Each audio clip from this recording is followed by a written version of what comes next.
বন্ধুরা, আপনারা দেখছেন বাংলা নিউজ ডিজিটাল। আমি রাজেশ ব্যানার্জি আপনাদের সঙ্গে রয়েছি। আর এই মুহূর্তে সব থেকে বড় খবর, রাজ্যের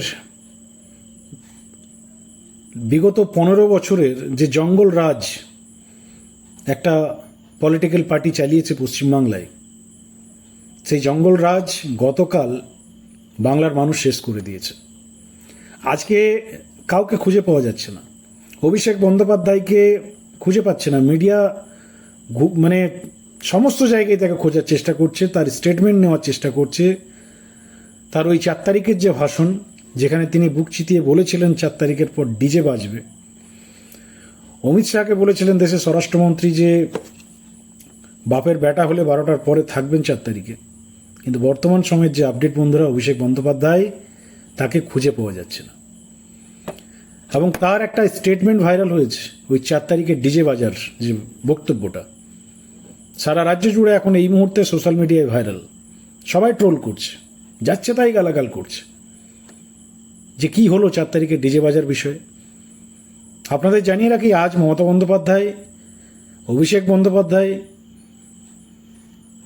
ববি হাকিম, কল্যাণ ব্যানার্জি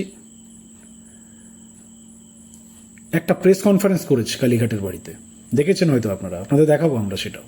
তো সেই প্রেস কনফারেন্সে সবাইকে নিয়ে সবাই বসে আছে প্রেস কনফারেন্স, আপনারা ছবি দেখতে পাচ্ছেন, কিন্তু বক্তব্য রাখছেন একা মমতা বন্দ্যোপাধ্যায়। তার বক্তব্য রাখার কমপ্লিট হয়ে যাওয়ার পর স্বাভাবিকভাবে যেভাবে প্রেস কনফারেন্স হয়, মিডিয়াকে একটা সুযোগ দেওয়া হয় প্রশ্ন করার জন্য।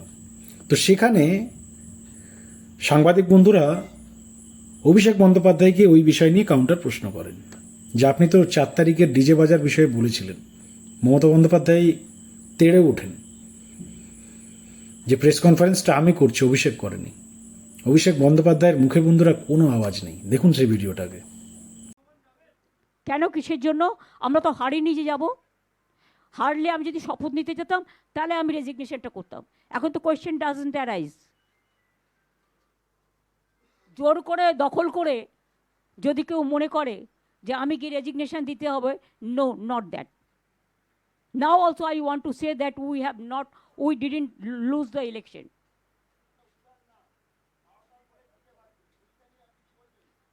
কি বলেছিলেন শুনুন, রাজনীতিতে অমিত শাহ বলেছিলেন সবাইকে দড়িত করে ঝুলিয়ে পেটানো হবে। আগে তাকে জিজ্ঞেস করুন, তারপরে অভিষেক ব্যানার্জি উত্তর দেবে। আর প্রেসটা আমি করছি, অভিষেক ব্যানার্জি করছে না। যার জিজ্ঞেস করার আমাকে জিজ্ঞেস করুন। তো এই হচ্ছে বন্ধুরা বিষয়। মমতা বন্দ্যোপাধ্যায় এখনো সেভ করে চলছেন অভিষেক ব্যানার্জিকে, কিন্তু অভিষেক ব্যানার্জির মুখে কোনো আওয়াজ নেই, টোটালি সাইলেন্ট হয়ে গেছে। আর মমতা বন্দ্যোপাধ্যায়ের যেটা বক্তব্য, এই মুহূর্তে সব থেকে বড় খবর, রাজ্যের সমস্ত টপ রিডিং মিডিয়া হাউসে আপনারা এই খবর, আজকের এই বিষয় নিয়ে ডিসকাশন হয়তো শুনতে পাবেন। তিনি ইস্তফা দিতে নারাজ। তার বক্তব্য আমি হারিনি।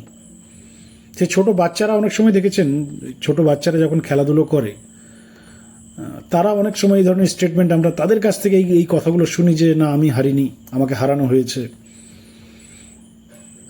সেই বাচ্চাদের মতো রাজ্যের মুখ্যমন্ত্রী কথা বলছেন যে আমি হারিনি, আমি জিতেছি, 200-র বেশি সিটে আমি জিতেছি, আমাকে হারানো হয়েছে, জোর করে হারানো হয়েছে, ইলেকশন কমিশন আমাকে হারিয়েছে, মানুষ আমাদেরকেই ভোট দিয়েছে।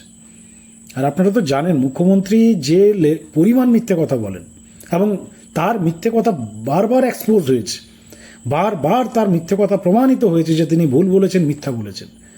যার ফলস্বরূপ আজকে তার কথাই, মানে মুখ্যমন্ত্রীর ইমেজটা বাংলা জুড়ে এমন হয়ে গেছে, তিনি সত্যি কথা বললেও মানুষ আর সেটাকে গুরুত্ব দেয় না। আর এখন তো দেবেই না, বুঝতেই পারছেন, সব শেষ হয়ে গেছে। তো কতটা নির্লজ্জ হলে একজন মহিলা এই ধরনের কথা বলতে পারে? আপনারা জানেন পশ্চিমবঙ্গ বাদ দিয়েও আরও বেশ কিছু রাজ্যে বিধানসভা নির্বাচন ছিল, সেখানে যারা হেরেছেন, যে পলিটিক্যাল পার্টি, তাদের মুখ্যমন্ত্রী অলরেডি রেজাল্টের দিনে, অর্থাৎ গতকালকে ইস্তফা দিয়ে দিয়েছেন রাজ্যপালের কাছে গিয়ে। কিন্তু আমাদের মুখ্যমন্ত্রী, ইনি ইস্তফা দিতে নারাজ। আদৌ দেবেন কিনা কোনো গ্যারেন্টি নেই, হয়তো এটাও হতে পারে নবান্নে গিয়ে বসে থাকবেন। এবং শেষে একটা কথা বলেছেন যে আমি রাস্তার মেয়ে, রাস্তায় থাকবো। তা হয়তো ধর্না ফর্না শুরুও করতে পারে, গ্যারেন্টি নেই। তো যাই হোক, আপনাদের কি প্রতিক্রিয়া মমতা বন্দ্যোপাধ্যায়ের এই স্টেটমেন্টে অবশ্যই লিখে জানান কমেন্ট সেকশনে। এবং যারা চ্যানেলে নতুন রয়েছেন অবশ্যই ফলো করুন, সাবস্ক্রাইব করে রাখুন, কারণ আপনাদের সাপোর্ট আমাদের জন্য খুব ইম্পর্টেন্ট।